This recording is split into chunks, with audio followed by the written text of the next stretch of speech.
नमस्कार. आज जरा वेगळा विषय आहे. कुठल्याही संतांचा किंवा आपल्याला फार डोईजड होईल असं नाहीये. मलाही सोपं वाटतंय. विषयाचं नाव आहे बधिरत्व आणि विज्ञान. बधिरत्व म्हणजे काय? अनेक अंगाने आपल्याला बघता येईल की बधिरत्व म्हणजे आपण म्हणतो सुन्न होणं. लहान मुलं आजकालच्या नव्या पिढीमध्ये बधिर आहेस का असं सहज सहज म्हणतात की सुन्न आहेस का, काही समजत नाही का, किंवा समज कमी आहे का, अक्कल शून्य आहेस का, असा त्याचा अर्थ होतो. आणि हे आपल्यालाही अनेक वेळा येऊन गेलंय. असं बधिरत्व येऊन गेलंय. त्याच्याविषयी एक मला श्लोक मिळाला काल. बधिरयती कर्णविवरम वाचम मुकयती नयन बंधयती विकृतयती गात्र यष्टीम संप्रदो गोयमद्भुतो लोके. याचा अर्थ आहे की आपली सगळी गात्र आहेत, डोळे आहेत, कान आहेत, वाचा आहे, हातपाय आहेत आणि मेंदू आहे. हे सगळ्याला एकदा नुसतं डोळ्यांनी पाहिलं, कानाने ऐकलं, विचार केला, हातपाय हलवले की आपल्याला काय वाटतं? संपत्ती मिळाली. आणि ती सुद्धा थोडी चालत नाही हो, खूप लागते. माझाच एक विद्यार्थी आहे, एमटेक झाला, इतकं छान व्यक्तिमत्व आहे, अतिशय साधं सरळ व्यक्तिमत्व आहे, पण चांगल्या शाळेमध्ये चांगल्या कॉलेजमध्ये नोकरी नाही. साध्या शाळेमध्ये पगार नाही, मुली पसंत करायला तयार नाही. आणि पाया हा इंजिनिअरिंगचा, सिव्हिल इंजिनिअरिंगचा असल्यामुळे तिथे पण आपल्याला चान्स नाही. जातीयवाद आहे हा. मग इथेही बधिरत्व आलेलं आहे, इथेही सुन्न झालं डोकं, मी काय करू? आई वडील नाही करत. म्हणजे सगळीकडनं बधिरत्व येण्यासारखी परिस्थिती निर्माण झाली तरी बधिरत्व येतं. कोणी सिरियस झालं, हॉस्पिटलमध्ये आपण 4 पेशंट पाहिले, आपण बरं म्हणायची वेळ येते आणि आपल्याला बधिरत्व येतं. खूप सुंदर काहीतरी झालं, अगदी उत्तम काहीतरी घरात घडलं तरी क्षणभर आपण शांत होतो. अरे वा, खरंच छान. प्रतिक्रिया काय व्यक्त करायची हे जेव्हा संभ्रमात आपल्याला पाडायला लावतो तेव्हा आपण बधीर होतो. बधीर होतो म्हणजे सुन्न होतो. तर असा हा श्लोक की संपत्तीची हाव असेल त्याला ही सगळी इंद्रिय कारणीभूत ठरतात. मी खरं विचार केला नव्हता, पण आज सकाळी सकाळ वाचायला काढला आणि त्याच्यात मिलिंद नाईकांचा लेख वाचला की आपल्याकडे सगळी महत्वपूर्ण देणगी म्हणजे पंचकोश आहेत आपले. उपासना करताना किंवा ध्यानधारणा करताना या पंचकोशांचा विचार प्रत्येक ऋषीमुनींनी केलेला आहे. हे कशासाठी केलंय? हे बधिरत्व नष्ट व्हावं म्हणून. बधिरत्व नष्ट व्हावं म्हणून. मग ह्या एकत्रितपणे पंचकोशांचा विकास व्हावा म्हणूनच उपासना आहे. पंचकोशांचा विकास व्हावा म्हणूनच चांगल्या सवयी आहेत. पंचकोशांचा विकास व्हावा म्हणूनच घरात मोठी माणसं आहेत सवय लावायला. पंचकोशांचा विकास व्हावा म्हणूनच आपल्याला आहारावर बंदी आहे. की पुरणपोळी महिना वर्षभर नाही खायची. पुरणपोळी त्या दिवसातच खायची. चकली शंकरपाळी हे त्या थंडीच्या दिवसातच खायचे. 12 महिने 18 काळ खायचं नाहीये. लिफ्टनी जायचं नाही, चढ उतरच करायची आहे. वयानुसार होत नाही गोष्ट निराळी आहे, पण एकदा तरी जिना चढावा, एकदा तरी काहीतरी प्रयत्न करावा, असं माणसाने जगलं तरच ते चांगलं जगणे. म्हणजेच पंचकोशांना आमंत्रण देणे, त्यांना सवय लावणे. मग कुठले? अन्नमय, प्राणमय, मनोमय, विज्ञानमय आणि आनंदमय. या सगळ्या कोशांना शुद्धत्व येऊ दे अशी उपासनामध्ये प्रार्थना आहे. की विरजा मंत्र म्हणायचा आणि म्हणायचं की या सगळ्याला अन्नमय कोश शुद्धमय होवो, प्राणमय कोश शुद्ध होवो. म्हणजे शुद्धतेला जे महत्व आहे ते आणि कशाला नाहीये. मग हे केव्हा सगळे शुद्ध होतील? हे सगळे कोश जे आपल्या शरीरामध्ये सगळे भिनलेले आहेत हे कधी होणार? की अन्न जसं आपण अन्न घेतो तसं आपलं शरीर असतं, जसं अन्न घेतो तशी इंद्रिय असतात, तशी त्वचा असते, सगळं तसं असतं. उदाहरणार्थ, ओठाला आता कात्रे गेले, सालं निघतायत, पाणी कमी पडताय, आपण पाणी प्यायला हवंय, मग त्याला काय लावायचं? त्या कांड्या लावायच्या, कुठली मलमं लावायची, क्रीम लावायचं एवढं महागाचं, का साधा खोबरेल तेलाचा हात लावायचा, का साधा तुपाचा हात लावायचा, तूप घरात असलं तर अर्थात. पण हे अत्यंत आवश्यक आहे. तूप खायचं नाही, तेल खायचं नाही असं नाही, प्रमाणामध्ये सगळं हवंय. ते कशाला हवंय? तर सगळ्या इंद्रियांना मऊ करण्याचं सुद्धाच्या लेखात आहे की ते मऊ पडण्यासाठी, सगळी इंद्रिय मऊ पडण्यासाठी एवढंच हवंय. तूप ते काय चमचेचे चमचे खायचं नाही. आपल्या ज्या पेशी आहेत ह्यांचं सुद्धा चलनवलन आपल्या अन्नावर अवलंबून आहे, शरीरयष्टी अन्नावर अवलंबून आहे. आणि म्हणून अन्नापासून निर्मित तो प्राणमय कोश आहे. दुसरं आहे विश्रांती. त्यापासून संध्याकाळपर्यंत जर आपण सततच कार्यरत राहिलो, मग आपल्याला वेळ द्यायला हवा वगैरे नवीन पद्धत आहे. पण स्वतःहून काहीतरी विचार करायला हवाय, स्वतःहून विचार करण्यासाठी, स्वतःला शांत करण्यासाठी, स्वतःशी बोलण्यासाठी काहीतरी वेळ द्यायला हवाय. म्हणून त्याला विश्रांती असं म्हणतात. विश्रांती म्हणजे 2 तास मस्त पांघरून घेऊन झोपणं नाहीये, त्याला विश्रांती असं म्हटलंय. म्हणजे योग्य आहार विहार, योग्य व्यायाम, योग्य प्रकारचं जेवण आणि विश्रांती, त्यांनी सगळे कोश हे विकसित होत आहेत. आणि याला विकासाला सुद्धा हे सगळं आवश्यक आहे. आता ही जी मज्जा संस्था आहे, ऊर्जा आहे, त्याच्यावरच आपण म्हणतो ना पंचप्राण, हेच आहेत ते पंचप्राण, म्हणजेच प्राणमय कोश. विज्ञान म्हणजे काय? हे सगळं झालं, शरीर झालं, मन झालं, बुद्धी झाली, सगळं आपण पाहिलं. विज्ञान म्हणजे काय? दुसरं काही नाही. आपल्याला समजलंय का, कळलंय का, आकलन झालंय का? हो, मला हा पदार्थ करता आलाय, मला भात कसा टाकावा कळलंय. तांदूळ 2 वर्षापूर्वीचा जुना आहे, मला पाणी किती घालायचं हे कळलंय. नवीन तांदूळ आहे तर पाणी किती घालायचं हे कळलंय. रेशनचा तांदूळ आहे तर पाणी किती घालायचं हे कळलंय. म्हणजे त्या पलीकडचं ज्ञान असतं, ते कळलंय, त्याला म्हणायचं विज्ञानमय. विज्ञानमय आकलन शक्ती वाढवणं म्हणजे विज्ञानकोश परिपूर्ण होणं. आणि त्याच्या पलीकडे हे सगळं समजलंय, सहजगत्या हातातनं घडतंय आनंदमय कोश. समोर कितीही काही घडलं तरी माझं मन बदलणार नाही. समोर काही हो, माझा ध्येयाप्रत पोचण्याचा माझा विचार असणारे आनंदमय कोश आहे. मला त्या अनेक वाईट प्रसंगांना सुद्धा मला शांत राहता येणारे आनंदमय कोश आहे. आणि या आनंदमय कोशात जाणं यालाच म्हणतात समजदारपणा, समजूतदारपणा, विजडम किंवा शहाणपण असं त्यालाच म्हणतात. म्हणजे च्या पलीकडे स्थायी किंवा चिरस्थायी, कायम राहणारा, कायम स्थित राहणारा चिरस्थायी आनंद आहे, त्याला म्हणायचं आनंदमय कोश. माझे आजोबा होते असे, मला उदाहरणं आठवत आहेत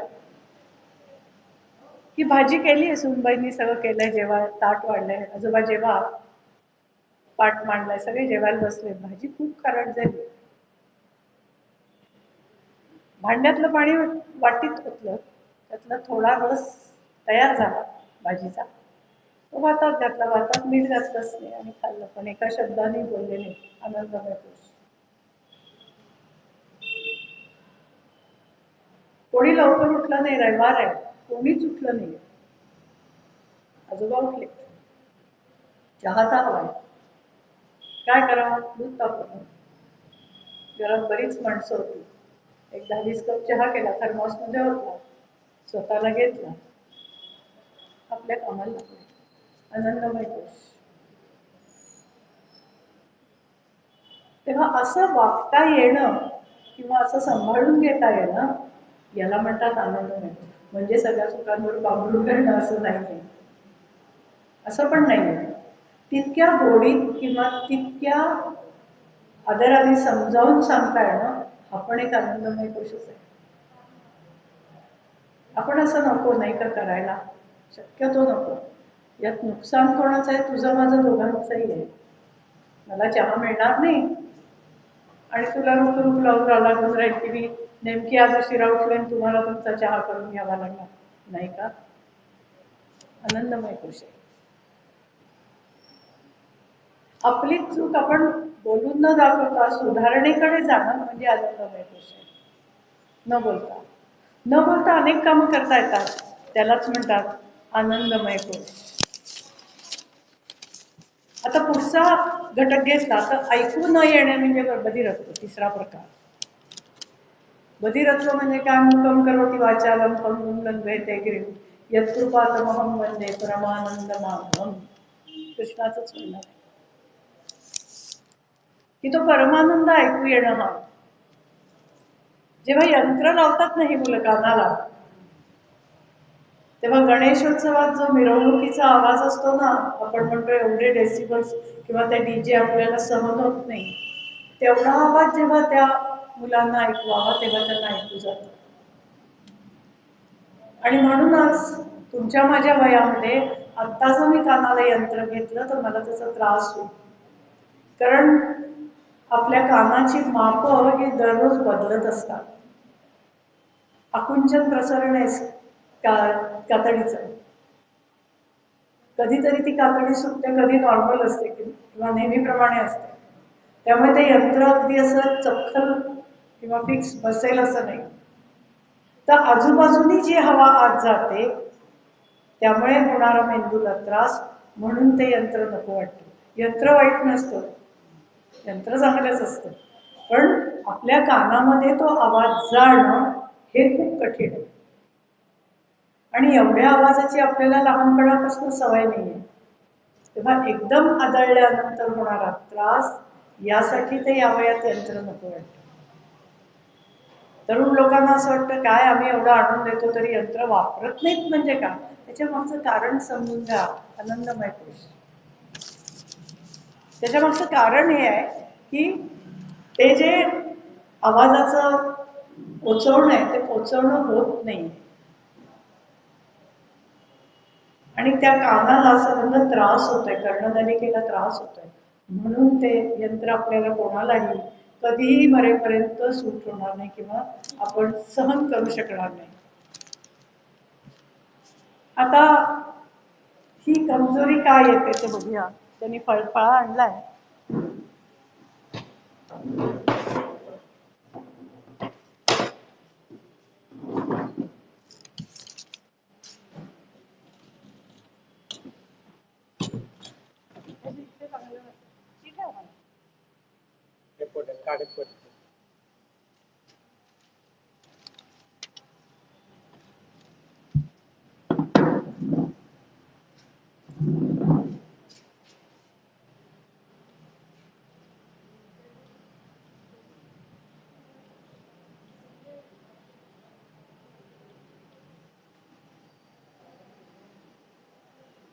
हा झाला आपला कान.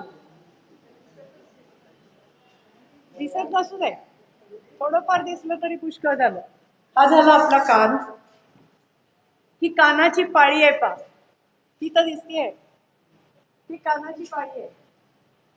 याला म्हणायचं बाह्य कर्ण, outer part of the ear. हा काय आहे? कानाचा बाहेरचा भाग आहे. ही अशी नळी असते, त्याला म्हणायचं कर्णनलिका. ह्या कानाच्या आतनं इथपर्यंत गेलेली असते ती कर्णनलिका असं म्हणतात त्याला. आणि ही कर्णनलिका बाहेरचा आवाज आतमध्ये वाहून नेते. अशी वाहून नेते. आणि या वाहण्यालाच ध्वनीच्या लहरी वाहून नेणं किंवा ध्वनी वाहून नेणं असं म्हटलं जातं.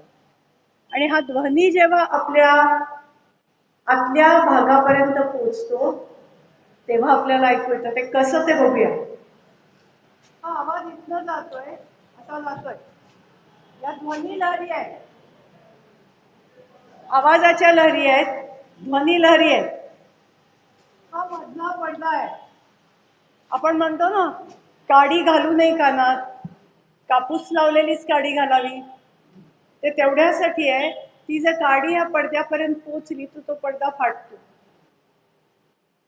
मी असा अनुभव घेतलाय. काही मुलं एकमेकांच्या कानाशी चाळे करतात. चौथीच्या वर्गात मी शिकवत होते, बरीच वर्ष झाली, त्या 25 वर्ष झाली. त्या चौथीच्या वर्गात शिकवत असताना कोणीतरी कंपाऊंडचं ते कर्कटच असतं की नाही दुसऱ्या भागाचं, त्याला पुढे काही टोक नव्हतं, धारदार. पण म्हणे तुझ्या कानाचं भोक आणि ते एकाच डायमीटरचं किंवा एकाच आकारमानाचं आहे असं आपल्याला म्हणता येईल. आणि नेमकं ते पडद्यापर्यंत गेलं आणि त्याला लागलं. तो पडदा शिवता आला म्हणून त्याला ऐकू यायला लागलं, नसता आला तर बधिरत्व आहे. तर हा बाह्य कर्ण आहे आणि मधली जी नलिकान पडदा आहे तो मध्य कर्ण आहे. आता त्याच्या पलीकडे मेंदूशी म्हणजे संवेदना आपल्याला ज्या होतात ऐकण्याच्या, त्याच्यामध्ये असा शंखवाकृती भाग असतो, शंखाच्या आकाराचा. हा असा दाखवलाय पहा. आणि त्याला ती शेवटची तो जो भाग आहे तो नसेचा भाग आहे. आणि हा जो नसेचा भाग आहे तो मेंदूला जोडलेला असतो, त्याला म्हणायचं 8वी नस. आणि ह्या 8व्या नसेद्वारे आपल्याला ऐकू येतं. पण होतं काय की ऐकू येण्याच्या वेळेला या काही भागांमध्ये बिघाड झालेला असतो. उदाहरणार्थ कर्णनलिका किंवा मधला जो भाग असतो हा चेपलेला असतो लहान मुलांचा. पडदा फाटका असू शकतो, पडदा पातळ असू शकतो, किंवा पडद्याला काहीतरी जो जाडी जी असते पडद्याची ती कमी पडते. अनेक कारणांमुळे ऐकू येत नाही. पण मुख्य कारण म्हणजे आईनी न घेतलेली काळजी. आईनी न घेतलेली काळजी. तर ती काय काळजी घ्यायला पाहिजे? पहिली गोष्ट, आपल्याला कळलंय की आपल्याला मूल होणार आहे, तर आता नवीन पद्धतीनुसार दर महिन्याला तपासणी करून घेणं. दुसरं, वेळेवर खाणं आणि सगळं काम करणं, वाहन न चालवणं. कारण ज्या ध्वनिलहरी सतत आदळत असतात त्या पोटावर आणि याच्यावर, त्याचा काही वेळेला परिणाम होतो. प्रत्येक वेळेला होईलच असं नाही, पण ते वाहन चालवण्याची स्थिती, चालवताना आलेला ताण, मानसिक ताण हा बराचसा त्यासाठी कारणीभूत ठरतो. आधीपासून जेवणा खाण्याची काळजी घेतली नसेल, सततच बाहेर खाऊन दिवस काढले असतील, तर रक्ताचं प्रमाण हे नेहमी कमी पडतं. त्यामुळे आईच्याकडून मुलाला रक्त कमी मिळतं आणि रक्तप्रवाह त्या कानापर्यंत, डोळ्यापर्यंत, नाकापर्यंत जर पोचला नसेल तर 101% बधिरत्व येऊ शकतं. त्यामुळे हालचाली करताना बेतानी करणं, पण सगळ्या हालचाली करणं, सगळी कामं घरातली जी असतील ती करणं, नोकरीवर जाणं, पण तिथे सुद्धा आपण जपून राहणं, आनंदी राहणं, आणि कुठेही घराच्या बाहेर शक्यतो आजच्या दिवसात तर खाऊ नये, हे पहिला नियम त्यांनी पाळला पाहिजे. कारण हे ज्या इन्फेक्शन होणाऱ्या किंवा संसर्ग होणाऱ्या ज्या गोष्टी आहेत त्या अतिशय घातक आहेत. अविनाश भिडे नावाचे एक ENT सर्जन होते इथे पेशवेबागच्या रस्त्यावर. त्यांच्याकडे मी 5 वर्ष काम केलेलं आहे बधिरमुक्त. म्हणजे त्यांनी मला कान स्वच्छ कसा करायचा या मुलांचा या विषयापासून शिकवलंय सगळं, आणि मला खूप त्यांच्याजवळ शिकायला मिळालं. मी संध्याकाळी 5 ते 8 त्यांच्याकडे काम करत असे. तर कान स्वच्छ करत असताना खेडेगावामध्ये काय होतं, आहे मुलगा बहिरा आहे, ऐकूच येत नाही. आणि एक लक्षात ठेवा, खेड्यात आणि शहरात काही फारसा फरक नाही वागणुकीमध्ये. माणसंही अशीच वागतात काही वेळेला. राग, वाईट वाटणं, नशिबाला दोष देणं हे खूप लवकर आपण करतो. आपल्याला लाज वाटते. पहिली गोष्ट, आमच्या घरात असं होईल का याची खूप लाज वाटते आपल्याला, ती वाटता कामा नये. समाजाने स्वीकारणं हा एक मोठा प्रश्न आहे. तर हे का होत आहे असं? समाजामध्ये स्वीकारणं हा भाग कमी पडतोय. मग खेडेगावामध्ये काय केलं जातं? काहीतरी अंधश्रद्धा असतात. मग ह्या बायका पाण्याची गुळणी तोंडात घेऊन ती कानात अशी तुषारासारखी फेकतात आणि कान स्वच्छ करायचा प्रयत्न करतात. पण ते तसं होत नाही, कारण कानात कुठेतरी इजा झालेली असते, ती लस बाहेर येत असते आणि ती धुवायचा प्रयत्न करतात. सगळ्यात चुकीचं ते. तर पहिल्या प्रथम डॉक्टरकडे जाऊन त्याला दाखवणं, वैद्याकडे जाऊन दाखवणं हे अत्यंत गरजेचं आहे. की काही औषधं छान आहेत की त्यांनी ही मुलं बरी होऊ शकतात. ऐकू येणं हा दोषच आहे, पण कानात काही पू होत असेल, काही फोड येत असेल किंवा पडद्याला काही झालं असेल, त्या नलिकेमध्ये काही इजा झाली असेल, तर हे सगळं आपल्याला बरं करता येतं. तिसरी गोष्ट, या मुलांना, म्हणजे माझी एक विद्यार्थिनी आहे, त्या मुलीला साधारण वर्षाची असेल ती मुलगी, तिला कॉट खाली ढकलून द्यायचे कोणी आलं की. कोणी घरात आलं की कॉट खाली ठेवायचं, चादर ओढून घ्यायची खाली. तिला मी एक डोळ्यांनी पाहिलेली गोष्ट आहे. आपल्यासारख्या सुशिक्षित घराण्यातली मुलगी आहे. का मुके हो, बहिरट नको, म्हणा बाहेर म्हटलं, बाहेर काढा. काही नाही होणार म्हटलं, मी शिकवते तिला, पाठवा माझ्या घरी. आज ती US मध्ये इंजिनियर झाली आणि सामान्य मुलांनी तिच्याशी लग्न केले तिचे गुरु पाहून. काय मिळालं? पण जेव्हा समजतं ना माणसाला, कोणीतरी समजावून सांगणारं, पाठीवर हात ठेवणारा माणूस भेटला, तर यात बदल घडवून आणू शकतो आपण. यालाच काउन्सेलिंग असं म्हणतात. फटाके वाजवतो आपण, एवढीशी गल्ली आहे तिथे फटाके उडवतो, कानात उडालाय की जाऊन बधिरत्व येऊ शकतं. त्या डीजेचे आवाज खूप भयंकर आहेत. ते सतत तुमच्या मानेवर किंवा कानावर आदळले गेले तरी 101% बधिरत्व येऊ शकतं लहान मुलांना आणि म्हाताऱ्या माणसाला. मधल्याचं कदाचित कमी होईल. टेल्को सारख्या ठिकाणी, बजाज सारख्या ठिकाणी काम करणारे जे वर्कर्स आहेत, ऑफिसर्स आहेत, ते रिटायर झाल्यानंतर तुम्ही कुणालाही विचारा, त्यांची ऐकण्याची क्षमता कमी होते. विशेषतः टेल्को मधले लोक, ट्रक तयार करणारे, मशीन तयार करणारे, किर्लोस्कर मधली लोक आहेत, यांना बऱ्याचदा असं होतं की बधिरत्व येतं. काही कमी प्रमाणात असेल, मी नाही म्हणत नाही, पण ते आहे. हा दोष निर्माण होतो खूप सतत आवाज ऐकल्यामुळे उठल्यापासून झोपेपर्यंत. त्याचा परिणाम होतो. सतत विमानाचा प्रवास,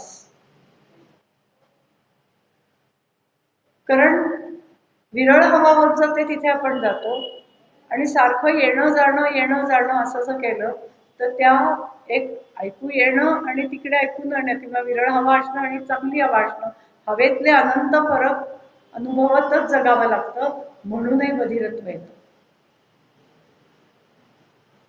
पुढचा मुद्दा आहे अनुवंशिकता. अनुवंशिकता तर सगळ्या ह्याच्यात आहे, अगदी कॅन्सरमध्ये सुद्धा आहे.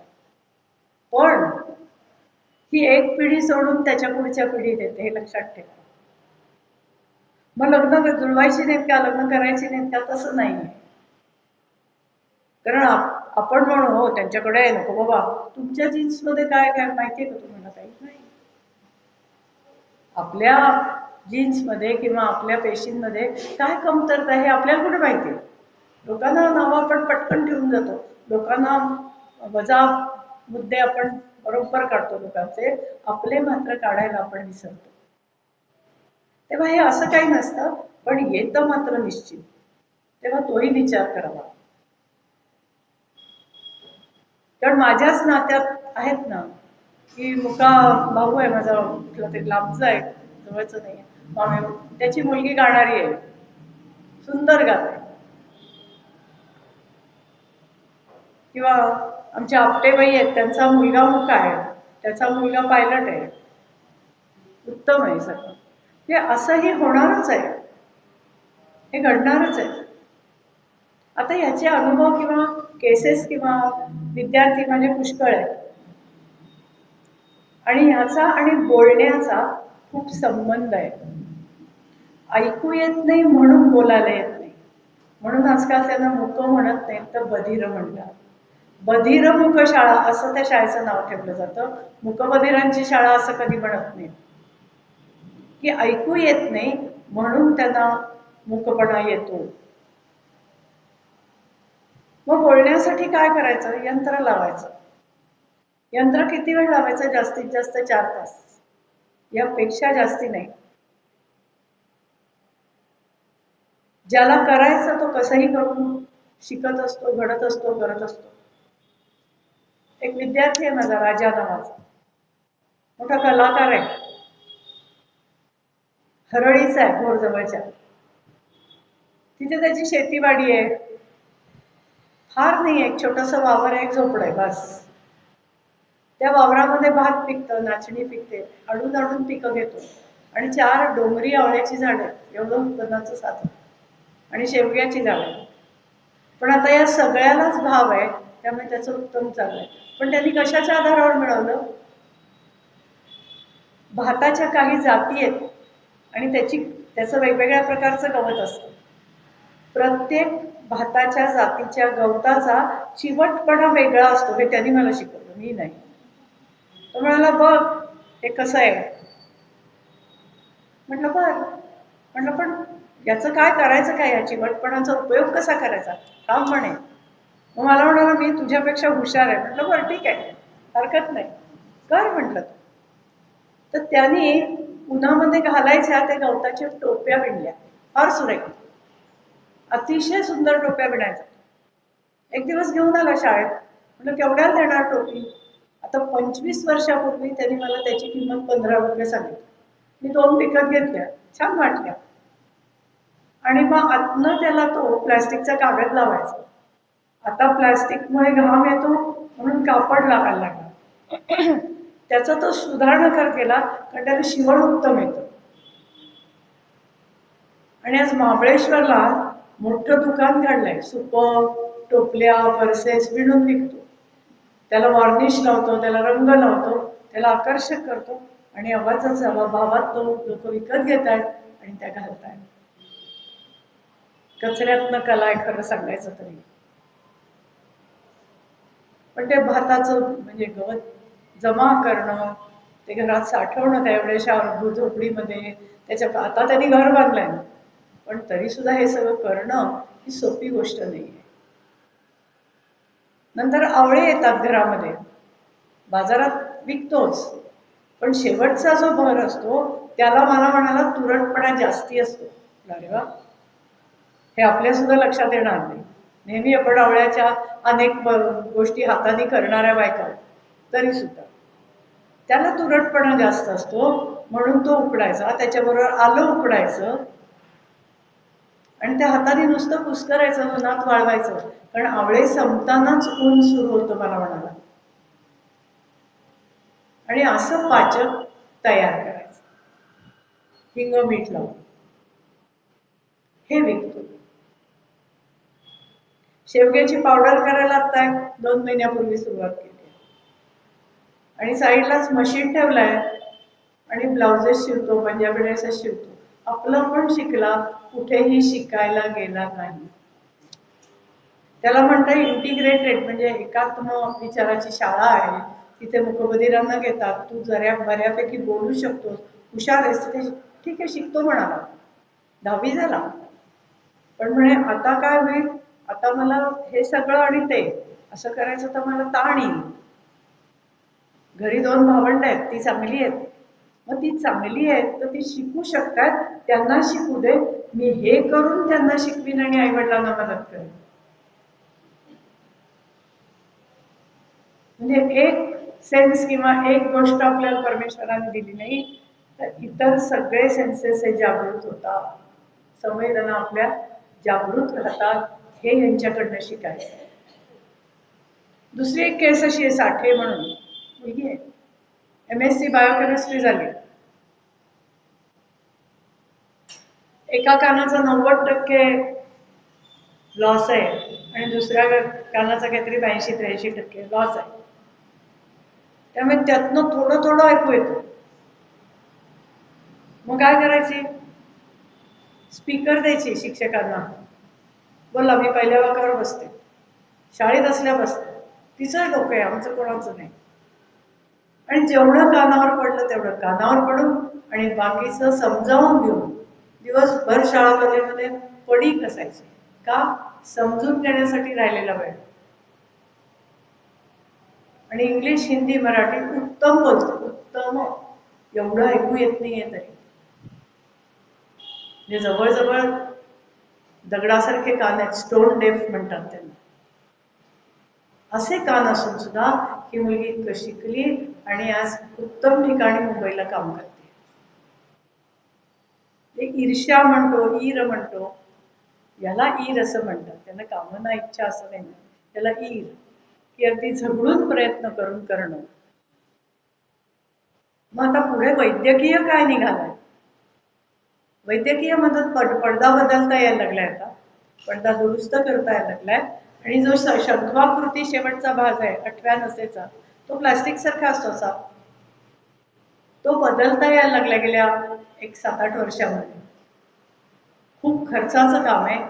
यंत्र सुद्धा 15,000च्या खाली एकही यंत्र नाही, 7 लाखापर्यंत यंत्र आहेत, खूप महाग आहे. पण तुम्ही इथे कल्याणी मांडकेकडे गेलात किंवा मुंबईला आरपीच्या प्रभादेवीच्या ऑफिसमध्ये गेलात, बांद्राच्या ठिकाणी गेलात, तर तुम्हाला तिथे अतिशय कमी भावामध्ये यंत्र ते देतात. तुमच्याजवळ काय त्यांचे म्हणजे कागदपत्र लागतात, त्यांना कोणाची तरी शिफारस लागते की ते तुम्हाला यंत्र कमी भावात मिळतं. पण आपल्याला नाही. ज्यांनी आयुष्य भोगलाय आणि आता वयातीत झाल्यानंतर यंत्र हवंय, त्यांना कुठूनही प्रयत्न केला तरी हे यंत्र फुकट मिळत नाही. तसा जो दोष असेल जन्मजात, तरच ते फुकट मिळतं. हा सगळा शोध लागलाय यंत्रांचा. आधी यंत्र कसं होतं, 2 बॅटऱ्या असायच्या, आपलं आय ड्रॉप्स किंवा छोट्याशा कानाच्या डोळ्याच्या ड्रॉप्सची खोकी असतात की नाही, त्या खोक्यासारखं प्लास्टिकचं खोकं असायचं, त्यामध्ये 2 बॅटरी असायच्या आणि त्या एकमेकी न जोडल्या की ते आपल्याला वायरीतनं ऐकू यायचं. एवढं मी तुम्हाला समजेल असं सांगते. आणि त्याला मोल्ड्स असायचे, एवढे एवढे मोल्ड्स, म्हणजे त्याच्यामध्ये काय प्लास्टिकचे करायचे. पण ते मोल्ड्स सुद्धा काही रसायनं वापरून केले जातात आणि ते रसायनं वापरल्यानंतर थोडेसे स्थितिस्थापकत्व किंवा रबरासारखे होतात की ते मऊ पडतात कानाला. हे मोल्ड्स सुद्धा रात्री झोपताना साबणामध्ये बुडवून ठेवायला लागतात, सकाळी ते मऊ ब्रशने नळाखाली धुवायला लागतात, फॅन खाली वाळवायला लागतात आणि मगच वापरता येतात.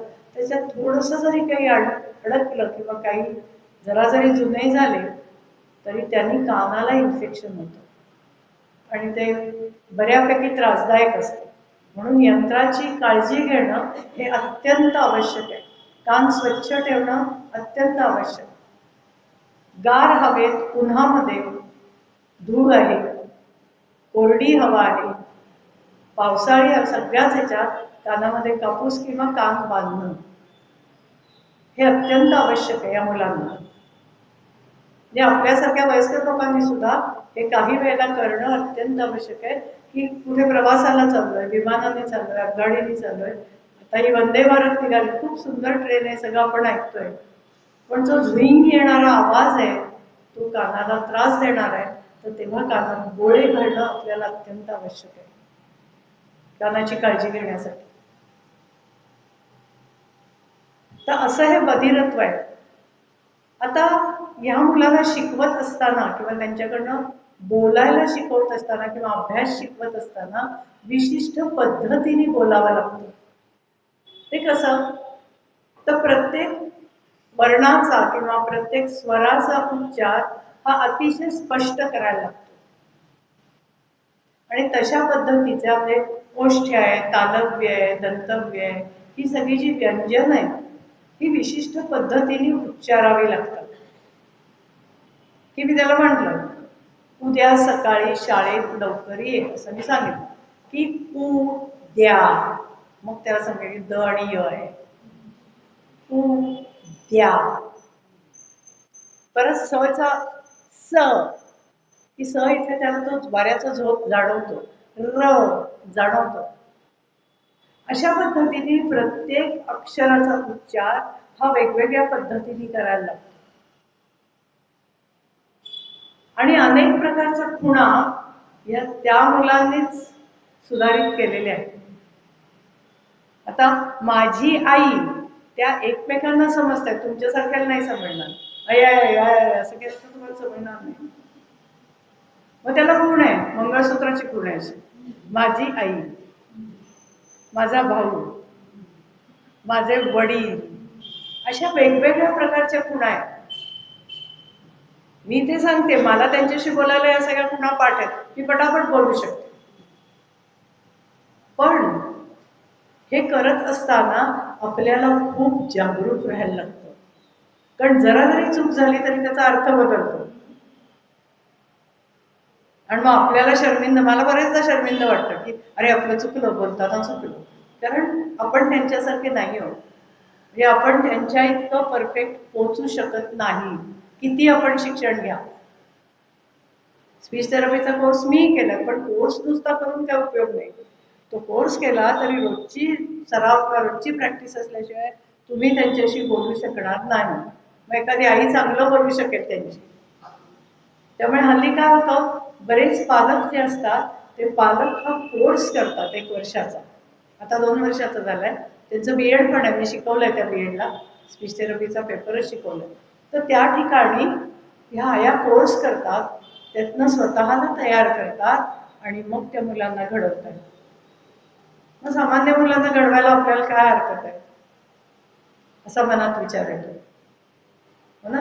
तेव्हा सगळी इंद्रिय, सगळा म्हणजे आपले सगळे वायू किंवा आपले प्राण सगळे किंवा आपले सगळे विज्ञान, म्हणजे सगळे जे कोश आहेत, आपलं जे सगळं शरीर आहे, ते जपणं किती आवश्यक आहे बघा. देवाने दिलंय, पण ते जपायला हवंय. ते कसं, सतत आपलं झाला अहो एकदाच आवरलं, 10 वाजले, माणूस आता मी खुर्चीत बसायला मोकळी नाही.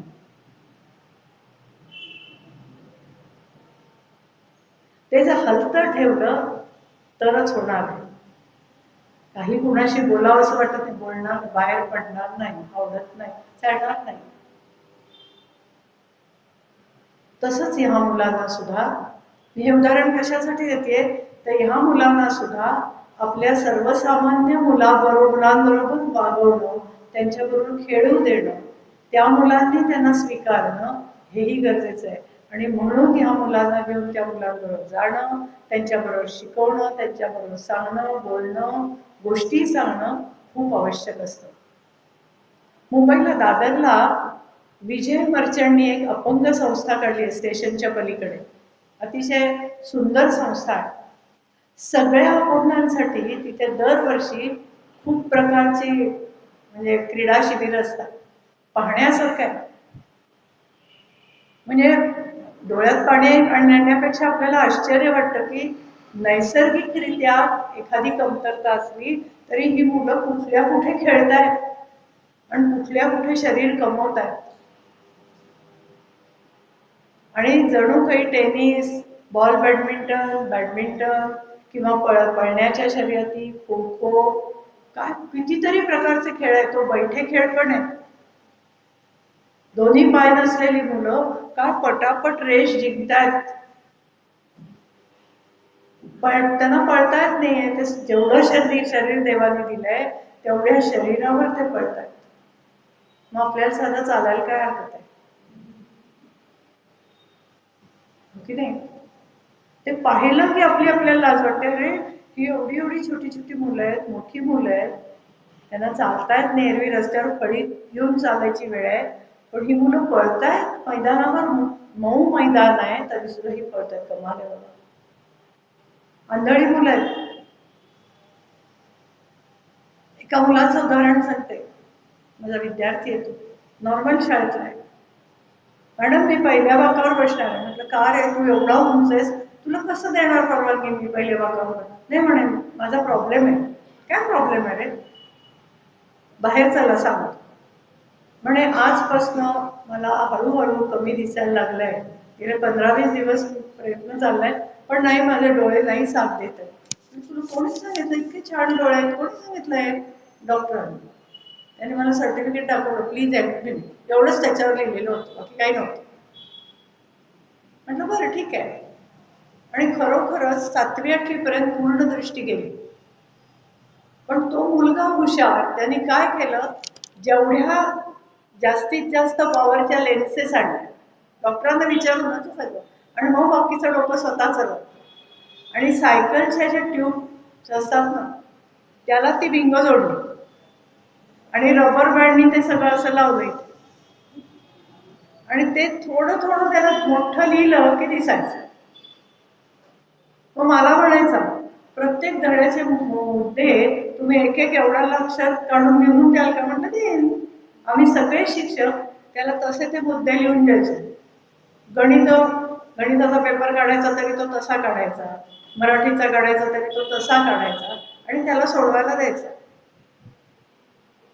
म्हणजे आम्हालाच काही वेळेला कंटाळायचा, पण तो कंटाळला नाही.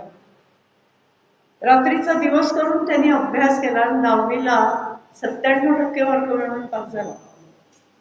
पुढे आता MCA होऊन IT मध्ये नोकरी आहे.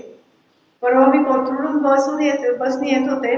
मी फक्त तिकीट काढताना कंडक्टरला एवढंच म्हटलं, SP कॉलेज 1. त्यांनी आवाज ओळखला बरोबर. मॅडम तुम्ही इथे कुठे आलात? अरे घरी चालले मी. सिद्धांत काय, कसा आहेस रे, किती वर्षांनी भेटलास? तर म्हणे आज मी खूप खुश आहे. म्हटलं का बरं रे? आज मी तुम्हाला पेढे देऊ शकणार आहे. म्हटलं कसले? मला मुलगी झाली म्हणे, आणि तिचे डोळे सुंदर आहेत, माझ्या डोळ्यात पण. पण म्हणजे नुसता आवाज इतके वर्ष लक्षात ठेवणं, आणि मी मागे तो पुढच्या सीटवर बसलेला, त्यातनं ओळखणं आणि आनंद होणं, खूप काहीतरी शिकण्यासारखं आहे. आणि आपण नको असली एखादी व्यक्ती तर आपण टाळतो. उगीच कारण काही नसतं का, उगाच शिष्टपणा दाखवायचं काहीतरी.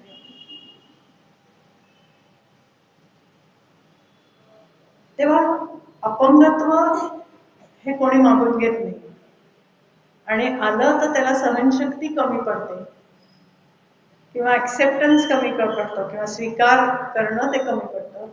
आणि आपण जवळच्या माणसाने मात्र त्यांना उल्लंघून चालत नाही. त्यांचं करायचं तेवढं करावंच लागतं. मग आनंदानेच करूया ना, कारण आपण आनंदाने केलं की ते आनंदी राहणार आहे.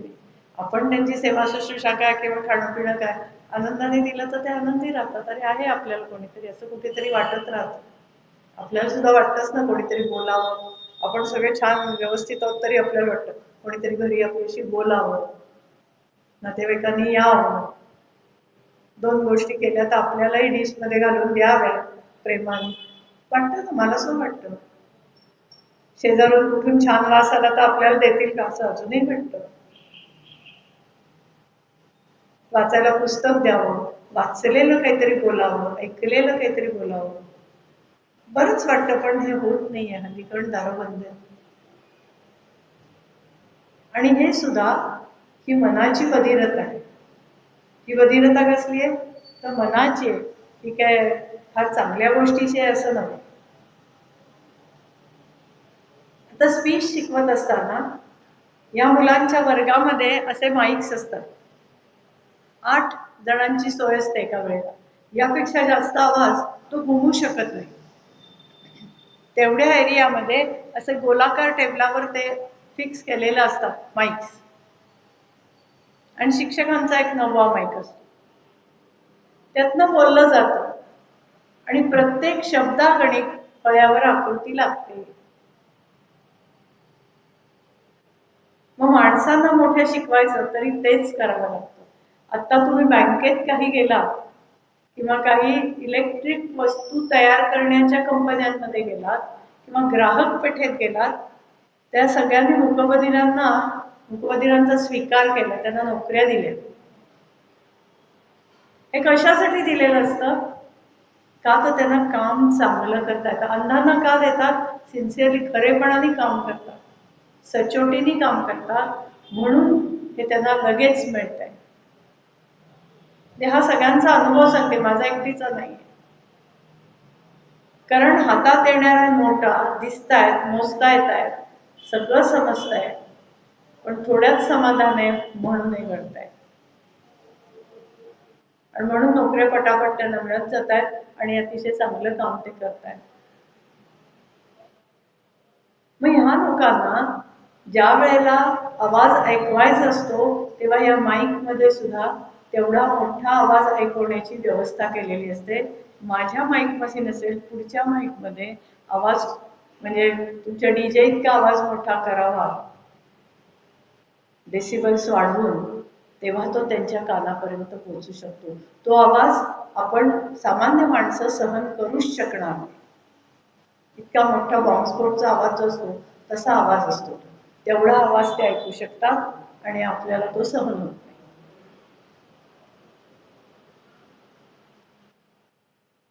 आणि म्हणूनच ही यंत्र तयार केली गेली आणि ती यंत्र बंदिस्त तयार केली गेली. आता नवीन पद्धतीत काय केलंय, हे जे कानाच्या मागे आपल्याला अशा प्रकारचं साधारण असं हाड लागतं कानाला, त्याला म्हणायचं मॅस्टॉइडचं हाड. त्याला मॅस्टॉइडचं हाड असं म्हणतात. हे हाड अतिशय उद्युक्त असतं, अतिशय संवेदनाक्षम असतं. त्यावर जर ते यंत्र ठेवून ती बॅटरी ठेवली आणि ते इथे यंत्राला जोडलं, किंवा आतल्यात एवढीशी बॅटरी असते आणि त्याला ते जोडलेलं असतं, की तो आवाज बऱ्याच प्रमाणात कमी करतात, पण फार नाही, 10 डेसिबल्सनी कमी केला जातो आणि तो आतमध्ये ऐकवला जातो. पण ते यंत्र प्रचंड महाग आहे, एखाद्यालाच घेणं शक्य आहे, किंवा फ्री मिळतात, आजकाल खूप फ्री मिळतात. तेव्हा अशा पद्धतीने ती यंत्र तयार केली आहेत.